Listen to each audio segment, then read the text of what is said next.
안녕하세요. 여기는 사람과 마을을 연결하는 미디어 마을살이 정류장입니다. 매일 걷는 우리의 골목길, 아파트 엘리베이터에서 이웃들을 만나면서 나누는 따뜻한 인사 속에서 우리 동네가 생동생동 활기가 넘치고 웃는 날들이 많아지는 날입니다.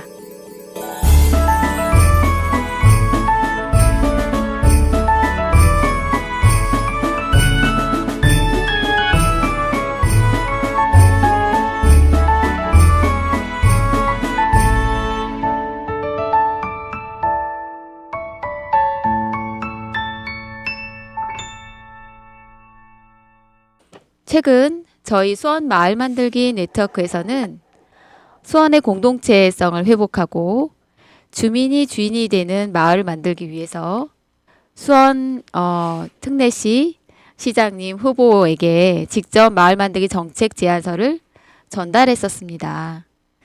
그 정책을 위해서 만들어서 내려보내는 게 아니라 우리 마을의 주인인 우리들이 직접 계획하고 참여하는 것, 그것이 진짜 민간 협치의 시작이 아닐까요? 오늘 그 따뜻하고도 위대한 여정을 함께 이야기해 볼까 합니다. 첫 곡 듣고 오겠습니다. 옥상 달빛의 달리기. 네, 오늘 이 귀한 정책 제안 이야기를 함께 구체화하고 이야기 나눠주실 우리들의 든든한 파트너 예, 이호쌤을 모셨습니다. 이호쌤 어서 오세요. 예, 안녕하세요. 반갑습니다. 네, 반갑습니다. 네, 이호쌤 많은 분들이 궁금해하실 것 같은데요. 소개 좀 부탁드릴게요. 예, 제가 요즘에 특정한 단체로 출퇴근하는 것을 한 10년째 안 하다 보니까 자기 소개하기가 굉장히 힘들어요. 그래도 하는 일을 몇 가지 말씀드리면 네. 성공에 대해서 공동체 도시 재생 전공 학생들을 가르치고 있습니다. 그리고 행궁동에서도 재미있게 활동하려고 하고 있는데 동네 활동이 그렇게 썩 쉽지는 않네요. 네. 동네 활동이 사실은 하려고 하면 굉장히 많은데 또 시간 내서 또 같이 만나서 만들어가는 게 또 쉽지는 않죠. 예, 그 이번에 그 수원 마을 만들기 네트워크에서 정책 제안서를 수원시장 후보님이셨던 이재두님에게 전달을 직접 했었는데요. 선생님께서 보시기에 그 제안서가 가진 어떤 이번에 저희 같이 작성을 했지만 그 의미나 의의가 뭐가 있을 거라고 생각이 드세요? 저는 그 제안의 내용이 제가 이렇게 만든 게 아니잖아요. 그쵸. 네, 수원시 마을 활동가들이 다양한 기회를 통해서 다양한 곳에서 다양한 목소리들을 모아내는 과정이 전제되지 않습니까? 네, 그렇죠. 저는 그걸 정리한 것일 뿐이죠. 맞습니다. 그 가장 중요한 의의라면은 네. 그게 어떤 특정한 뭐 학자나 잘 아는 사람이 정리한 게 아니라 활동가들의 얘기를 통해서 그 정책 제안이 나왔다. 그게 가장 네. 중요한 의미가 아닐까요? 맞습니다. 저희가 현장의 이야기를 담아서 그거를 또 정리한 거기 때문에 굉장히 저희에게 필요한 정책이라고 생각이 들고요. 그래서 이게 잘 전달이 돼서 앞으로 구체화되는 것까지 잘 되었으면 하는 바람입니다. 그 제안서를 앞에 보면은 저희 그 시민들이 어쨌든 활동가들, 그러니까 마을 공동체를 하고 있는 활동가들, 시민들이 자발적인 참여와 활동 지원을 최우선적으로 목적을 두고 있는데요. 정책 수립 과정부터 현장의 시민인 당사자들이 참여하는 게 새로운 사회 운영 원리이자 진짜 민간협치 시작이라는 걸 언급한 게 있어요. 그건 왜 그렇게 얘기가 될까요? 그러니까 일단 민간협치라고 하는 개념 자체도 그런 의미를 갖고 있죠. 민간협치와 민간협력은 다르거든요. 네. 민간협치는 네. 뭘 결정할 권한을 같이 공유하는 거죠. 네, 맞습니다. 그러니까 민간협치는 사실은 이 시장 중심의 사회, 국가 중심의 사회가 실패했다는 걸 인정하고 두 사회의 그 두 가지 기조 시장과 국가가 같이 다스려야 된다 그 사회를 이렇게 처음 탄생한 개념이 있지만 네. 점차로 제3섹터인 시민사회의 중요성이 강조되면서 시민사회, 시민들과 함께 그 사회를 공동으로 운영하는 개념으로까지 발전한 거죠. 그게 그래서 그 민과 간 간의 거버넌스, 민관 그쵸. 협치라고 얘기하는 거죠. 이 협치의 가장 네. 핵심은 권한의 분배예요. 권한의 분배. 그렇죠. 예. 그러니까 행정이 다 결정하고 시민들은 거기 따라온 이거는 협치가 그쵸. 아니고 민간 협치는 뭘 결정할 때부터 그 권한을 함께 행사한다. 이런 개념이니까 그렇기도 하고요. 네. 두 번째는 현실적으로도 그렇죠. 공동체는 행정이 수원시장님이 만들어주는 게 아니잖아요. 그렇죠. 시민들이 스스로 만들어 나가는 것이죠. 근데 네. 수원시에 그런 조례와 정책이 있다는 것은 시민들이 그 일을 잘할 수 있도록 지원하는 게 핵심이죠. 지원하는 거. 그쵸. 그렇죠. 지원을 잘하려면은 현장에서 그 일을 하고 있는 시민 당사자, 주체들이 네. 어떤 상황에 처해 있고 어떤 걸 바라는지 이런 것들을 조사할 뿐만이 아니라 그 사람들이 그런 얘기들을 하도록 하고 그걸 네. 듣고 그 사람들의 얘기에 따라서 어떤 것들을 지원하는 게 적절한지를 그분들에게 물어보고 그분들이 그 내용을 결정하게 하고 물론 네. 시민들이 결정한 게 모두 될 수는 없다고 봐요. 왜냐하면 예산의 문제, 권한의 문제 뭐 여러 가지가 그쵸. 있겠지만 최소한 그런 과정을 거쳐서 뭔가 결정돼야지 적절한 지원이 가능할 수 있는 거죠. 갑자기 들으면서 막 이렇게 사이다 같은 속이 막 시원한 그런 느낌이 드네요.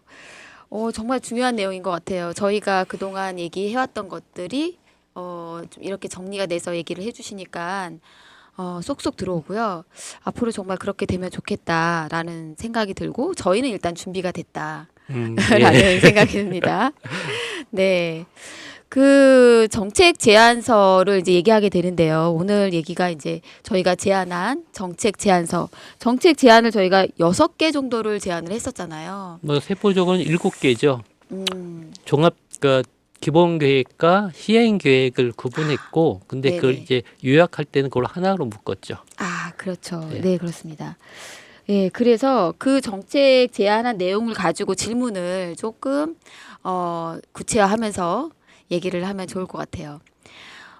정책 제안서에 보면은 저희가 원래 그 2027년도부터 31년도까지 마을 기본 계획을 수립하게 돼 있잖아요. 그래서 그것을 그 저희 활동가 분들이 모여서 같이 이제 기본 계획을 만드는 거를 하자라고 도시재단에서도 제안을 하셨고, 근데 그것을 이제 계획을 만드는 것에 있어서 어떤 식으로 우리가 함께 해야 되냐, 예, 그런 질문을 좀 가졌었는데요. 저희가 정리한 거를 이제 말씀을 드리면 그 당사자들이 직접 참여를 보장해야 된다라고 이제 정책 제안서 내용을 이제 썼어요. 근데 그러면 어떻게 보장해야 되냐? 그리고 그 과정은 어때야 되냐? 그런 얘기를 좀 해본다면, 예, 뭐 네, 하나 예를 들 수 있겠는데요. 네,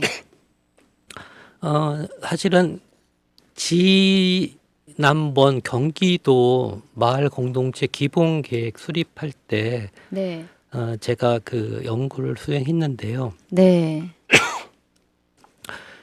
그때 그 계획으로 제안한 내용은 다 제 머릿속에 있는 게 아니었어요.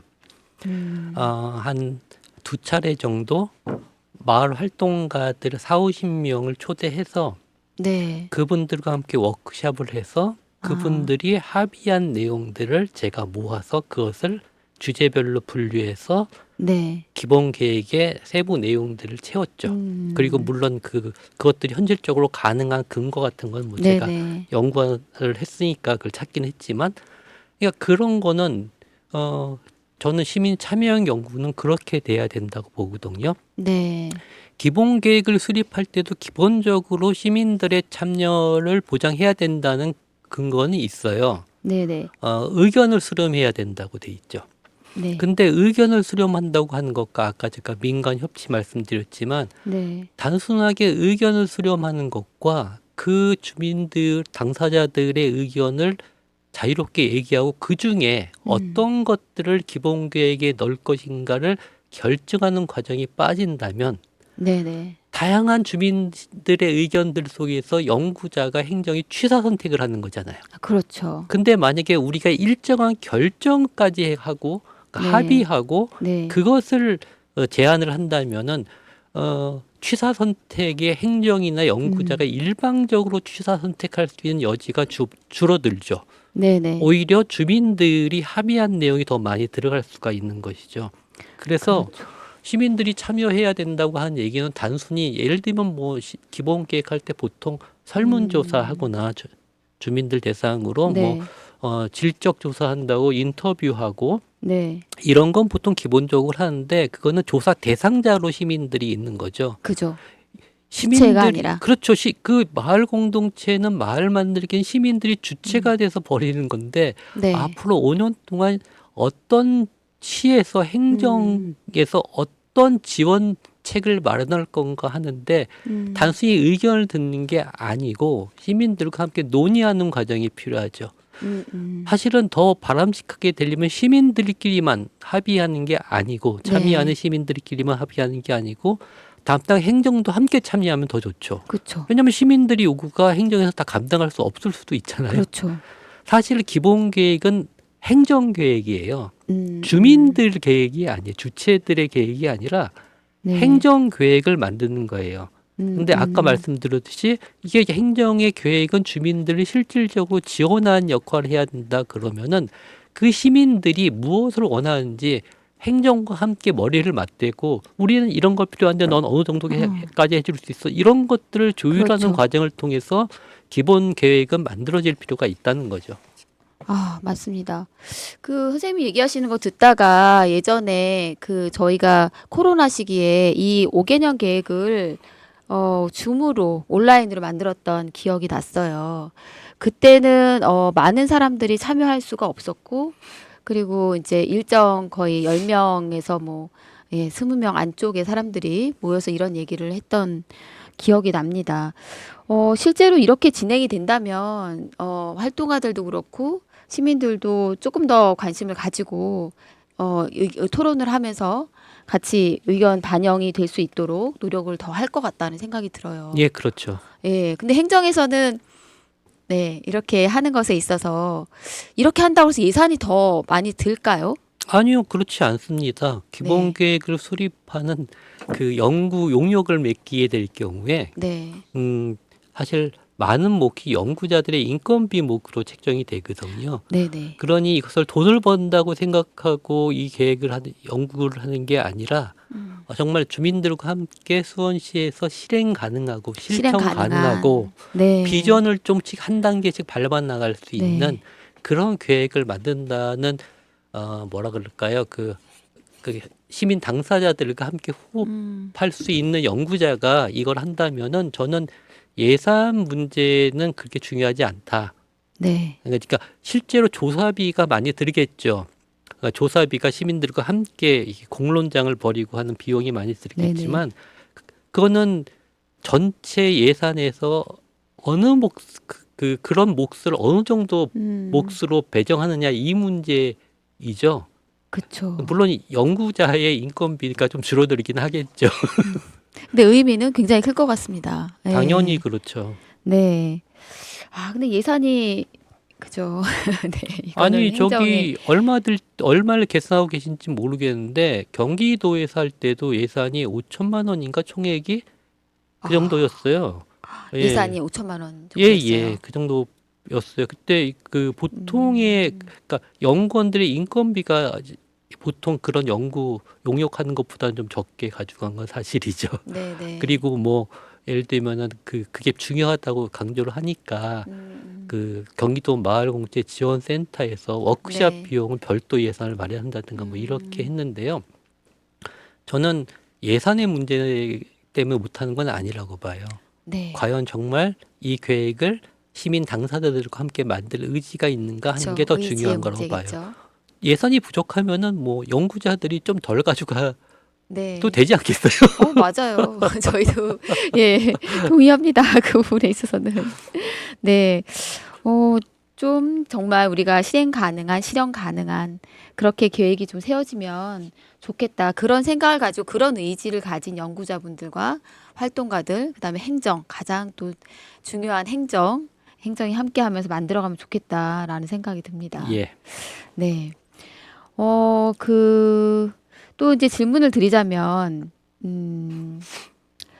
참여형 연구라고 하셨잖아요. 참여형 연구라고 하면 지금 좀 전에 설명을 좀 해주신 것 같은데, 예. 예, 대략 저희가 예상할 수 있는 그리고 또 기존에도 했던 그런 과정이기도 한 것 같기는 해요. 근데 뭔가 조금 더 얘기를 좀 더 친절하게 해주신다면은, 그러니까 아까 말씀드린 건데요. 그 네, 시민 참여형 연구는 보통 이런 기본 계획이나 행정의 계획을 수립할 음, 때 보통 많이 쓰는 방법이에요. 네, 그런데 그 정도는 굉장히 다르죠. 음, 참여형 연구라고 해서 설문조사, 면접 음, 조사 뭐 이 정도를 가지고 참여형 연구라고 할 수도 있고요. 이 참여형 연구라는 음, 개념이 네, 딱 정의 정해진 고정된 건 게 없어요. 그게 네. 공인된 학술 연구는 아, 아니에요. 그래요? 연구 방법론으로. 네, 그러니까 굉장히 다양하게 사람들은 받아들이는데 음, 제가 참여형 연구라고 얘기하는 건 아까 말씀하셨듯이 그냥 의견을 얘기할 수 있는 기회를 주는 것만이 아니라 음, 일정 정도 토론하고 합의할 수 있는 그 과정까지 만들어내는 것. 네, 전 이게 진정한 참여형 연구가 아닐까. 기본적으로 저한테는 네. 참여와 동원을 구분하는 기준의 핵심이 참여와 동원. 예, 그 일을 할 건가 말 건가 결정하는 권한이 있느냐? 아니면 누군가 없느냐. 결정한 것들을 그냥 실행하는 데만 참여하느냐? 음, 전 그것으로 구분을 보통 하거든요. 그러니까 확 와닿네요. 후자는 동원이죠. 누군가 결정한 걸 그쵸? 가서 해주는 거니까. 네네. 근데 일정한 결정을 할 때 일정한 권한을 갖고 처음부터 같이 음, 참여했다면 저는 그거야말로 진정한 참여라고 보기 때문에 어, 제가 말씀드리는 참여형 연구는 네. 일정하게 그냥 의견만 내는 게 아니라 일정하게 자기 의견들 다른 사람들과 조율하고 합의하는 음, 과정까지 만들어내는 것 그리고 그 네. 결과를 결과를 연구의 그러니까 기본 계획의 내용으로 음, 수렴하는 것 네. 이런 것들을 저는 말씀드리는 거죠. 근데 얘기를 듣다 보니까 막 가슴이 뛰는 것 같아요. 아, 정말 하고 싶다. 하고 싶죠. 네, 하고 싶고, 앞으로 정말 이렇게 펼쳐질 수 있도록 활동가들하고 같이 얘기도 나누고, 행정도 좀 만나고 이런 과정들을 좀 더 노력해야 되겠다라는 생각도 듭니다. 일단 저희가 보면은 이제 이것도 관련해서 저희 정책 제안 내용 이제 1번에 해당되는 건데, 여기까지만 저희가 좀 질문을 해보고, 얘기를 나눠보고, 음악을 듣고 좀 오면 좋을 것 같아요. 저희가 시행 계획뿐만이 아니라 나중에 모니터링까지도 우리가 이제 같이 해보자라는 얘기를 좀 했었잖아요. 예. 모니터링까지 저희가 하면서 그것이 또 반영되게 하는 것도 굉장히 또 중요하다는 생각이 들고, 그리고 또 이후에 또 보완할 수 있는 또 기회잖아요. 네, 그것들을 사실은 활동가들은 준비가 돼 있는데, 행정이나 뭐 중간 지원 조직에서 이게 좀 같이 준비가 된다면 제일 좋은데, 이 끝까지 시민이 같이 그럼에도 불구하고 만약에 행정이나 중간 지원 조직이 이 모니터링까지는 어렵다라고도 얘기할 수도 있잖아요. 근데 모니터링까지도 같이 하는 것에 있어서의 의미와 또 이제 저희가 얘기한 내용들 좀 추가해서 얘기를 해주신다면, 저는 기본 계획도 중요하지만 네, 매년 행정에서 작성하는 시행 계획이 사실 더 중요하다고 생각해요.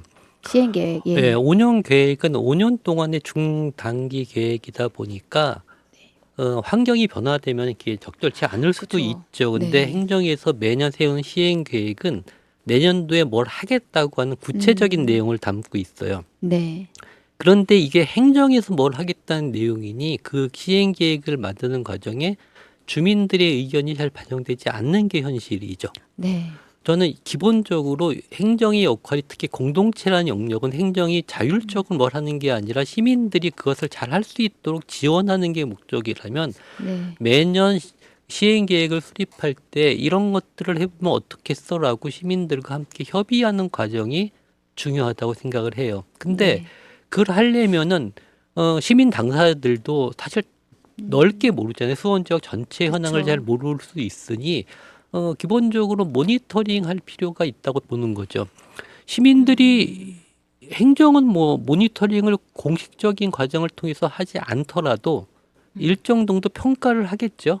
이게 좀 근데 시민들의 평가와 행정의 평가가 다를 수 있잖아요. 그쵸. 그러니까 함께 평가를 해보는데 서로 자기가 알고 있는 단편적인 지식 가지고 충돌하면은 이 진척이 안 되니까 논의가 네. 같이 현장을 모니터링 해보면서 같은 그 뭐랄까 정보를 시선. 가지고 네. 같은 팩트를 가지고 네, 네.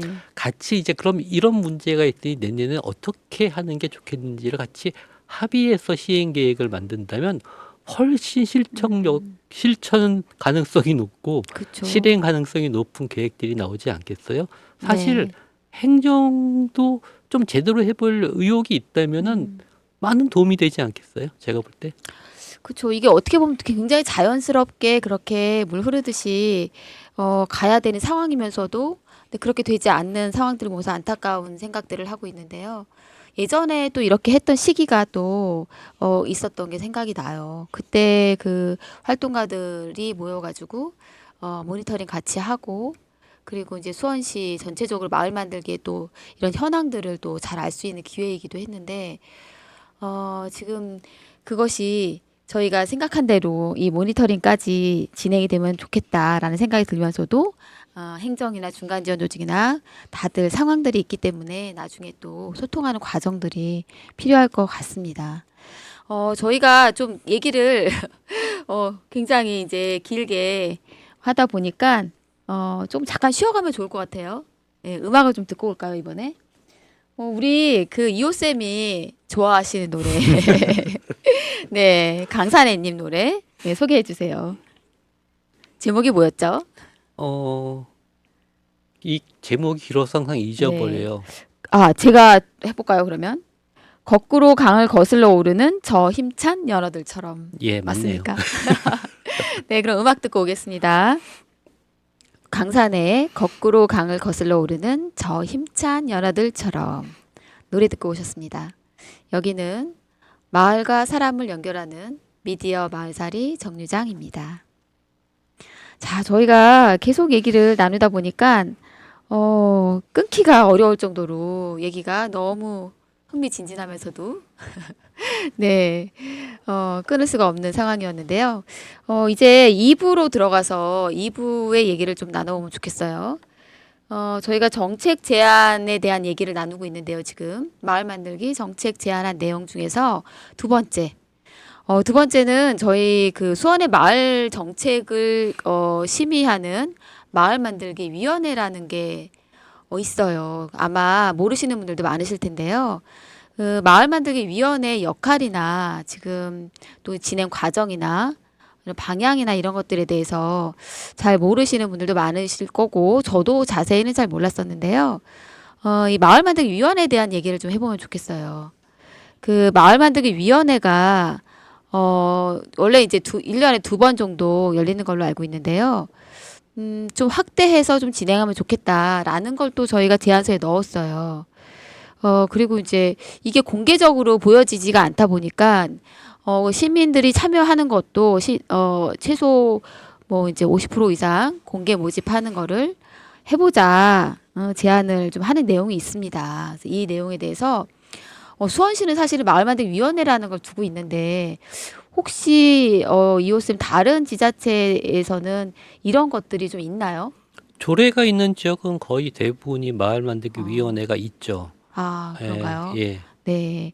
그 저희는 이제 개방적이지 않고 그냥 이렇게 있다라는 것만 알고 있는 이 상황에서 좀 더 늘려야 된다라고 이제 저희 마을공동체 활동가들이나 시민들이 이제 이런 제안을 했었는데요. 이호쌤은 어떻게 생각하세요? 그런 제안을 한다는 것은 마을 만들기 위원회가 활성화되지 못했다고 하는 걸 음, 반증하는 의미인 거죠. 사실은 네. 마을 만들기 위원회에 현장에서 일하는 시민 당사자들이 누가 참여하는지도 모르고 관심도 없고 하다면은 이건 약간 좀 네. 위원회를 활성화시키는 방안을 찾아야 된다고 하는 음, 그런 걸 잘 보여주는 거라고 보거든요. 네. 근데 이 마을 만들기 위원회뿐만이 아니라 위원회에 대해서는 굉장히 다양한 관점이 존재해요. 네.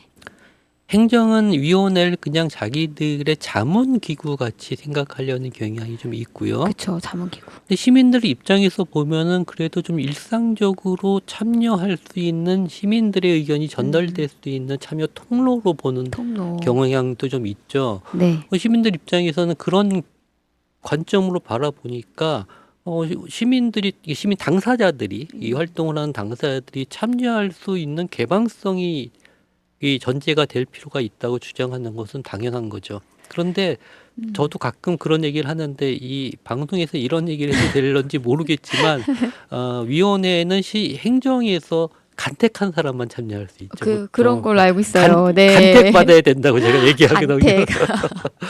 그건 행정에서 일방적으로 사람들을 이렇게 전문가라고 하는 사람들을 네. 위촉하는 방식으로 하지 않습니까? 네네. 그러면은 그 위촉한 사람들이 현장에 있는 시민 당사자들의 입장이나 이해를 얼마나 잘 알고 있는지 그쵸. 우리는 그걸 알 수가 없지 않습니까? 그쵸. 그리고 위원회가 시민들의 일상적인 참여 통로라고 본다면은 당연히 이해 당사자들, 시민 당사자들이 참여할 수 있는 통로를 마련해야 되는 거죠. 그리고 이 위원회가 정말 활성화돼서 지역에서 각 마을에서 활동하는 시민 당사자들을 위한 정책을 심의하고 뭐 자문을 하고 하려면은 그 사람들의 직접 참여할 수 있도록 해서 그 사람들이 자기들의 목소리를 낼 수 있도록 하는 것도 중요하다고 보는 거죠. 네네. 그래서 항상 참여가 그 참여에 있어서 중요한 것은 저는 개방성이라고 생각하는 거예요. 네. 참여를 정책을 실시하는데 행정에서 자기 입맛에 맞는 사람들만 간택해가지고 참여하게 하면은 네. 그건 진정한 의미의 참여가 아니죠. 때로는 맞아요. 자기 마음에 안 들더라도 음. 정말 필요한 얘기를 해줄 수 있는 사람들이 네. 참여할 수 있어야 되고 그러려면은 간택하는 방식이 아니라 죄송합니다. 자꾸 간택이란 말 쓰는데 네. 누구든지 신청할 수 있게 신청한다고 다 되는 건 아니지만 그쵸. 최소한 들어갈 수 있는 위원회에 참여할 수 있는 기회를 보장할 필요는 있다. 기회를 보장. 예. 그래서 그런 분들에게 최소 50% 이상 물론 저는 행정이 필요한 전문가들 전문성이 있는 분들을 이렇게 네. 위촉하는 것도 일정 정도는 필요하다고 보지만 최소한 과반수 이상은 네. 현장의 시민 당사자들이 참여할 수 있도록 열어둘 필요가 있다라고 하는 게 네. 핵심인 거죠. 두 번째는 1년에 2번 정도 만나면은 뭘 할 수 있을까요? 그쵸. 무슨 걸 할 수 있을까요? 네. 행정에서 이런 거 있다고 하면 거기에 대해서 자문만 하는 거죠. 음. 자문을 하더라도 그 자문 내용에 대해 행정이 여러분은 이렇게 얘기했는데 그래서 이건 반영했습니다. 아니면 이건 이러이러한 사정 때문에 반영을 하지 못했으면 저는 피드백이 와야 된다고 보거든요. 공유 정도의 얘기. 당연하죠. 네. 그런데 그런 피드백이 없이 그냥 듣고 잘 들었습니다. 안녕히 가십시오라고 하면은 그 사람들 예를 들면 제가 위원회 간다고 해도 그게 무슨 갈 이유가 뭐가 있겠어요? 좀 허탈할 것 같아요. 허탈하죠. 네. 뭐 그 위원회 참여 수당 뭐 몇만 원 받겠죠. 네. 아직은 그 몇만 원 때문에 그 제 시간을 그렇게 낭비하고 싶지 않은 거죠. 저만 하더라도. 그쵸. 근데 제가 옛날에 어떤 위원회 갔을 때는 꼭 그게 있었어요. 제가 무슨 자문을 하면 그 다음 회의 때 네. 어떤 내용을 제안하셨는데 이것은 채택했습니다. 아, 피드백. 예, 어떤 건 이러이러한 사정 때문에 채택 못했습니다. 이런 피드백이 오니까 저는 굉장히 중요하죠. 당연히 거기에 참여할 어떤 보람을 느낄 의지. 수 있는 거죠. 예, 근데 예. 그렇게 하려면은 1년에 2번 열려가지고 그건 좀 말이 안 이게 되네요. 가능하겠냐는 거죠. 그러니까 보통 딴 지역이 좀 활성화된 위원회가 작동되는 데는 그래도 분기별 한 번 정도는 네. 개최해야지 그런 피드백이나 이런 것들이 현실성 있게 이룰 수 있지 않겠냐는 것이고 세 번째는 조례에도 나와 있는데 이 위원회의 권한이 뭐냐는 거예요. 권한. 심의 네. 자문 네. 이러면은 그냥 얘기하는 거잖아요. 그쵸. 얘기하고 나오면은 결정은 행정에서 그냥 하는 거잖아요. 그쵸. 그러면 이 위원회가 행정의 들러리로 전락할 수도 있지 않습니까? 아, 그럴 수 있겠네요. 그렇죠. 그러니까 저는 어떤 거는 심의, 어떤 건 자문도 하지만 어떤 거는 의결할 수 있게. 결정할 수 있어야 되는 거죠. 심의, 자문, 의결. 네. 그래서 예를 들면 마을 기본계획 같은 경우는 네. 마을 만들기 위원회가 심의만 할 뿐 아니라 결정도 할 수 있게 해야 되는 거죠. 네. 어떤 지역은 그 공모 사업에 대한 최종 결정권을 위원회가 가지는 경우도 있어요. 아, 그래요. 예, 그런 경우도 네. 그 마을 만들기 주민 제한 공모 사업을 결정하고 심의하고 어쨌든 결정하는 그거를 이제 다른 지자체에서 그리고 또 한다라고 이제 얘기를 하셨는데 어디가 그렇게 하고 있을까요? 제가 인천 마을 공동체 그 위원회 위원으로 네네. 참여했던 시절에는 거기서 결정을 했어요. 음. 그리고 예를 들면 이제 그 공모 사업 예산 있지 예. 않습니까? 민간 보조금에 대한 결정권이 보조금 심의위원회라고 있는데 네. 이 심의위원회는 마을 만들기 관련된 공모 사업 예산만 결정하는 게 아니라 모든 보조금을 다 해요. 그러니까 네네. 자주 열리지 않죠. 그죠. 근데 어떤 지역은 마을 만들기 위원회에서 이 마을 만들기 공모 사업에 대한 예산을 결정할 권한을 주면은 아무래도 그 마을에 대해서 잘 모르는 보조금 네. 심의위원회보다는 좀 더 그쵸. 현실성 있게 결정할 수 있지 않겠어요? 그런 거는 의결권까지 주는 게 적절하다고 보는 음. 거죠. 사실 저는 이 마을 만들기 위원회라는 거를 봤을 때, 이 마을을 대표할 수 있는, 우리들의 대표? 이런 사람이 좀 가서 이런 얘기를 좀 전달하면 좋겠다. 대표성을 갖지 않더라도 마을의 현장을 잘 알고 있는 마을 활동가가 들어가야 되지 않나라고 생각했는데, 막상 이제 그 위원님들의 명단을 보고 좀 놀랍기도 했어요. 그러니까 기존에 이제 해오셨던 분들이 명단에 있어서 그럴 수 있다라고 생각을 했지만 거의 변화가 없더라고요. 그래서 저희가 이 위원님들의 명단을 잘 모르고 있다는 것도 약간 속상하고 그리고 현장의 어려움이나 이런 얘기들을 전달하고 싶은데 그런 전달 통로의 역할도 하실 수가 없는 그런 상황인 거고 이분들 입장도 굉장히 곤란하실 것 같아요. 그러니까 뭐 위원 명단이야 음. 우리가 찾아보면은 항상 찾아볼 수가 네네. 있겠지만 우리가 몰랐다고 하는 것은 어떤 의미냐면 제가 볼 때는 위원회가 우리와 무슨 긴밀한 관계가 있을까 이런 것들을 인지하지 못하거나 네. 그랬다는 거잖아요. 네. 그러면은 뭐 그 위원회가 활성화되지 못했다는 걸 보여주는 거죠, 그게. 네. 그래서 얼마 전에 이제 공개돼 가지고 그때 이제 알게 됐는데 좀 많이 아쉽고 안타까웠어요. 예. 예. 그래서 앞으로 아마 변화가 있겠죠. 네. 그러기를 저희가 이제 바랍니다. 이렇게 저도 제안도 예, 하고 하기 때문에. 저도 수원 시민이 됐기 때문에 네, 그런 네. 변화가 있기를 간절히 바랍니다. 자, 이제 이번에는 저희가 이제 세 번째 그 제안을 가지고 얘기를 해보면 좋겠어요. 그 마을 만들기를 할 때 활동가들이 굉장히 중요하잖아요. 그 활동가들에 대한 얘기들이 있고요. 그리고 지속 가능성에 대한 얘기를 좀 해보려고 하는데요. 먼저 이제 저희가 그 매년 일회성 공모 사업들을 많이 하고 있잖아요. 예. 그 공모 사업이 끝나고 나면은 잠깐 쉬었다가 또 다음에 공모 사업을 다시 이게 펼치려고 준비를 하는데 이게 이어지는 것이 아니라 그냥 끝나버리고 다시 기획하고 끝나버리고 다시 기획하는 상황이 돼서 그 활동하는 주체들도 그렇고 그리고 행정이나 지원 조직에서 봐도 그렇고 이거는 효율이나 좀 지속 가능성 면에서 봤을 때 안타까운 부분이다라고 생각할 것 같은데 그래서 저희가 제안을 한 게 뭐냐면은 그 일회성 사업을 넘어서 장기적인 비전으로 좀 고민을 하자라는 내용이었잖아요. 그래서 이제 일회성 그 공모 사업들이 현장의 활동가나 주민들에게 굉장히 피로감을 좀 많이 주기도 하고 한계를 많이 이제 느끼게 하잖아요. 그 선생님, 이호쌤도 이제 보시면서 그런 걸 좀 느끼셨을 것 같은데, 어떠세요? 그러니까 제 얘기가 길어진 이유가 있었군요. 그 안에 질문이 세 가지나 포함되어 있어요. 네.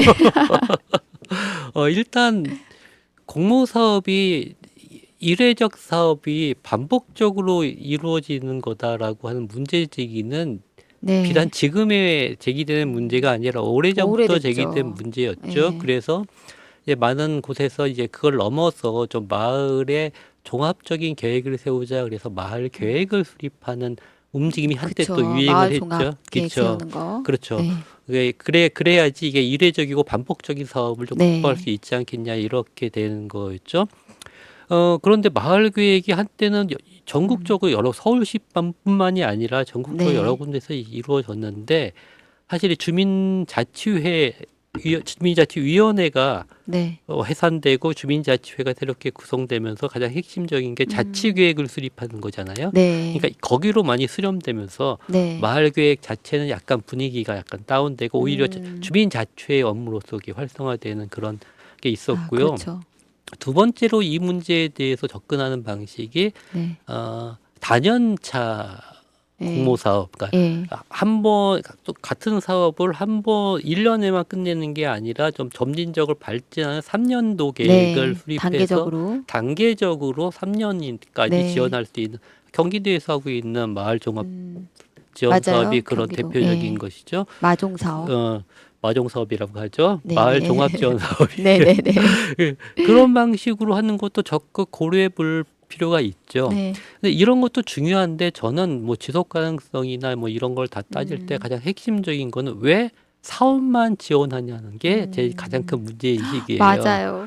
그러니까 이게 마을의 지속 가능성이나 공동체를 만드는 건 사업도 물론 중요한 매개거리가 되지만 핵심은 사람들이 모여서 그렇죠. 사람들이 관계를 맺는 것 이런 것들이 중요한 거잖아요. 네. 사람이 핵심이라고요. 네. 저는 마을 공동체의 지속 가능성은 어떠한 마을 모임이 5년, 10년, 20년 쭉 가는 게 지속 가능성이라고 생각하지 않아요. 네. 왜냐하면 공동체도 욕구가 비슷한 사람들이 모여서 그 공통의 욕구를 해소하는 방향으로 활동을 하는 게 지금 드러나고 있는 모습인데 네, 네. 그러면은 우리들의 욕구가 5년, 10년, 20년까지 계속 그 똑같은 욕구가 똑같을 지속될까요? 수도 없죠. 아니죠. 예, 예, 예. 그럼 욕구가 이렇게 달라지면은 또 다른 욕구를 가진 또 사람들끼리 모여지고. 모여지고 네, 제가 그죠.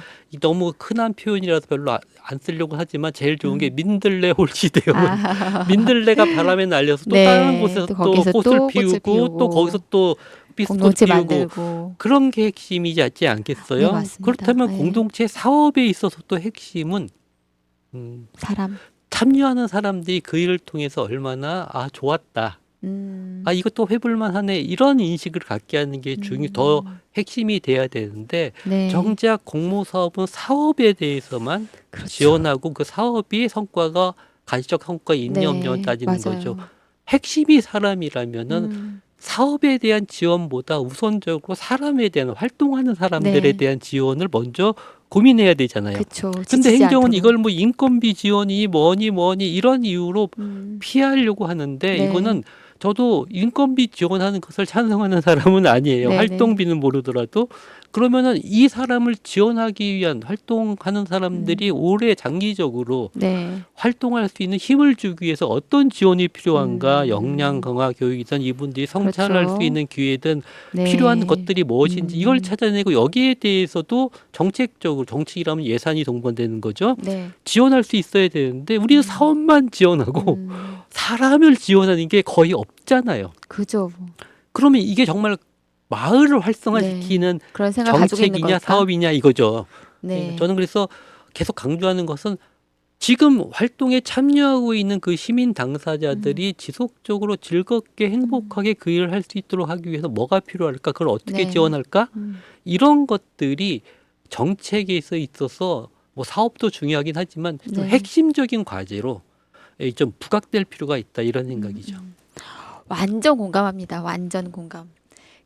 진짜 사람이 중요하기도 하고 활동가가 있어야지 또 공동체가 만들어지는 거고 공동체에서 또 네트워크도 할 수도 있는 거고 그래서 저도 이제 거의 16년 넘게 이제 활동하면서 지치고 막 힘들 때 이게 좀 이거를 계속 하는 게 맞을까라는 고민을 정말 많이 했었거든요. 근데 그럴 때 좀 도와줄 수 있는 그런 지원 그래서 정말 필요한 시기인 것 같아요. 필요하다고 생각이 들어요. 저희가 좀 다시 또 이제 얘기를 나누다 보니까 잠깐 숨을 고르고 노래를 듣고 오면 좋을 것 같아요. 네, 저희 이제 이번에 세 번째 곡은 오웬이 작사 작곡한 보통의 날들 노래 듣고 오겠습니다. 네, 오웬의 보통의 날들 듣고 오셨습니다. 여기는 사람과 마을을 잇는 미디어 마을살이 정류장입니다. 저희가 이야기를 나누다 보니까 활동가에 대한 얘기를 좀 더 하고 싶어졌어요. 그러니까 저도 사실은 활동가로서 이 활동을 해오다 보니까 벌써 16년 차가 되는 것 같아요. 이 활동하면서 굉장히 소진되고 힘들고 했을 때 누군가 이 힘든 시기에 말이라도 아니면은 어떤 프로그램이라도 저한테 시기적절한 그런 것들이 들어왔다면 정말 좋았겠다. 그래서 사실은 저희가 네트워크 모임을 할 때도 힘든 공동체나 활동가들을 보면은 그때가 생각이 나서 좀 더 위로의 말들도 많이 전하고 소통하는 것들도 좀 더 적극적으로 하고는 있는데요. 저희 그 프로그램이라고 얘기를 한다면 그 활동가들에게 정말 필요한 프로그램들은 뭐가 있을까요? 저는 일단 사회적 인정이라고 하는 것들은 중요하다고 봐요. 그러니까 네, 프로그램이든 뭐든 얘기하기 전에 네, 활동가들이 자기가 물론 하고 싶어 하는 거죠. 누가 네, 시켜서 하는 건 아니지만 이게 우리 사회에 긍정적인 그런 영향을 끼치기 위한 활동이라고 한다면 타의가 그걸 인정해줘야 그 활동을 네, 인정해줘야 되는 거죠. 그런데 우리도 반성해 볼 필요가 있는데 음, 사회적 인정이라고 하는 걸 곧 돈과 연결시키는 경향이 좀 맞아요. 있어요. 그래서 인건비라든가 뭐 음, 이런 얘기 나오는데 저는 그거는 좀 아닌 것 같아요. 네. 왜냐하면 그렇게 돈으로 그 인정을 해주기 시작하면 너무 우리는 속상해요. 더 많은 사람들과 함께 하길 바라는데 네, 그러면 진짜 돈이 얼마만큼 필요하겠어요. 그쵸. 한도 끝도 없잖아요. 저는 그 사회적 인정의 방법을 여러 가지로 찾아야 된다고 생각하는데 네, 그 중에 하나가 니들이 하는 활동이 정말 의미 있고 좋으니 음, 너희들이 좀 이 일을 건강하게 잘 오래 할 수 있도록 어떤 게 필요해? 음, 이, 필요한 게 뭐야? 그걸 좀 내가 지원해 주고 싶어. 이런 네, 태도가 중요하다고 생각하는 거예요. 음, 그래서 저는 활동과 역량 강화를 위한 교육도 좋지만 네, 맨날 하는 그 교육을 좀 넘어서서 쉼, 성찰 이런 네, 것들 프로그램도 좋은 것 같아요. 예를 들면은 아까도 잠깐 쉬는 시간에 음, 말씀하셨지만 뭐 공기 좋은 데 가서 좀 쉬면서 혼자 네, 산책하면서 조용히 자기 일을 되돌아보고 하는 그런 게 특혜는 아니라고 보거든요. 그걸 왜 특혜같이 보는지 모르겠어요. 그 일을 하는 사람들이 당연히 그런 과정을 통해서 더 일을 잘할 수 있도록 그럼요. 만드는 거잖아요. 네, 그런 것들에 대한 지원을 왜 안 할까? 어, 음, 그게 참 저는 저도 의문입니다. 이상해요. 네, 그건 관점의 네. 문제이거든요. 저는 그런 프로그램이 정말 좋다고 생각해요. 네. 저도 이제 한 2년 전인가요? 지리산 이음 협동조합에서 지원을 해줘서 그 활동가 쉼 프로젝트에 다녀왔는데 그때 가장 좋았던 거는 존중받고 배려받는다는 느낌이었어요. 그 활동가들은 대부분 그 동네에서 봉사활동에 준하는 그런 활동들을 많이 하다 보니까 어떤 배려나 존중이나 이런 면에서는 미처 생각도 못하고 살았던 것 같아요. 그런데 지리산에 가서 그 공간에 대한 그 지역에 대한 이제 또 느낌도 굉장히 좋았지만 그렇지만 거기에서 이제 준비해서 저희한테 해주시는 것 중에 하나가 또 음식이라는 게 있었어요. 지역의 농산물을 가지고 음식을 정성스럽게 준비해서 끼니 때마다 이렇게 제공해주는 음식. 그리고 이제 대화할 때 한 사람 한 사람 굉장히 기다려주고 배려하면서 이야기 듣는 시간. 그래서 그때 굉장히 많이 충전이 돼서 3박 4일 정도 다녀온 것 같아요. 예, 충전이 돼서 돌아와서 저희 그 마을살이 사회적 협동조합 조합원님들한테도 이 얘기를 하면서 이 프로그램이 수원에도 좀 생겼으면 좋겠다. 우리 활동가들 어려움 겪고 힘든 활동가들 많은데 좀 힘도 나게 해주고 그런 것들을 좀 해보면 좋겠다라는 얘기를 했었는데 그때 이제 그걸로 이제 끝나서 너무 아쉽고요. 저는 사실은 개인적으로는 이 활동을 하면서 이제 에너지가 소진되고 이럴 경우가 종종 있더라고요. 그래서 명상을 한다거나 기공을 하는 것들을 요즘에 이제 한 1년 넘게 해오고 있어요. 그러면서 이제 감정 조절 같은 것들을 도움을 받고 있거든요. 그래서 이제 이런 보통 1년의 활동이 끝나면 한 겨울 정도 됐을 때 이런 쉼 프로젝트 같은 것들이 좀 있으면 좋겠다라는 생각을 좀 하게 됩니다. 예, 맞아요. 그러니까 뭐 네, 저는 놀러 가자는 게 아니거든요. 네, 그 저는 예를 들면 제 인생에서 저도 중간에 때려치고 싶을 때가 그런 위기가 한두 번 네, 네, 왔겠어요. 네, 근데 쌤도요. 저는 근데 나이가 들면 이제 뭐 더 내가 50 넘어서는 그런 일이 별로 네, 할 줄 아는 게 이것밖에 없으니까. 근데 그 전에는 젊을 때는 뭐 그런 네, 생각이 많았죠. 전 그때 이렇게 조용히 명상하면서 그런 걸 이겨낼 수 있었어요. 그리고 네. 천주교 신자들은 알 텐데 피정 같은 거 네, 하잖아요. 피정이요. 네, 뭐 이게 맞습니다. 자기와 대화하는 네. 시간이죠. 전 사실 개인적으로 제 이렇게 사회에서의 마지막 기여는 활동가들에 대한 그런 성찰 프로그램을 좀 운영해 보는 게 좋고 싶다 이런 마음이 들 정도로 전 그게 정말 필요하다고 보거든요. 좋아요. 예. 우리가 공동체는 앞만 보고 가는 게 아니잖아요. 중간중간 서서 그쵸. 주변을 둘러봐야 되잖아요. 네네. 근데 왜 활동가들은 계속 쉬지 않고 앞만 보고 가야 돼요? 그런 활동가들을 통해서 무슨 공동체 운동이 가능하겠어요? 네, 아우, 좋은 생각이세요. 같이 기획해보면 좋을 것 같아요. 예. 네. 오늘 저희가 이야기를 나누다 보니까 절반도 얘기를 못한 것 같아요. 그래서 이 시간을 이제 이 시간으로 마무리하지 말고 나중에도 한 번 더 기회를 만들어서 우리 이호쌤하고 또 활동가 한 분, 네, 같이 모시고 이야기를 나눠보면 좋겠습니다. 이호쌤, 저희 오늘 마무리할 텐데 끝으로 또 얘기해 주실 거 살짝 있을까요? 뭐 하고 싶은 얘기야 많이 있죠. 하지만 뭐 제가 하고 싶은 얘기를 이렇게 막 얘기하는 자리는 아니니까 네. 다음에 또 불러주신다고 하니까 네. 그럼 그때 또 재미있게 오늘보다는 좀 더 제가 재미있게 얘기할 수 예. 있었으면 좋겠습니다. 기대됩니다. 네. 저희 그 마지막 곡을 준비를 했는데요. 우리 이호쌤이 추천해 주신 곡이에요. 굉장히 좋은 곡인데, 사람이 꽃보다 아름다워. 안치환님의 곡입니다. 예, 이 곡을 마무리로 다음에 시간을 정해야 될 것 같긴 하는데요. 다음 시간에 만나서 더 많은 얘기, 더 깊은 얘기 나눠보도록 하겠습니다. 오늘 함께 해주신 이호쌤, 그리고 기술 담당해주신 우리 이경남쌤, 그리고 진행, 저 박미정 모두 수고 많으셨습니다. 다음 시간에 반갑게 또 뵙겠습니다. 예, 고맙습니다. 네, 감사합니다.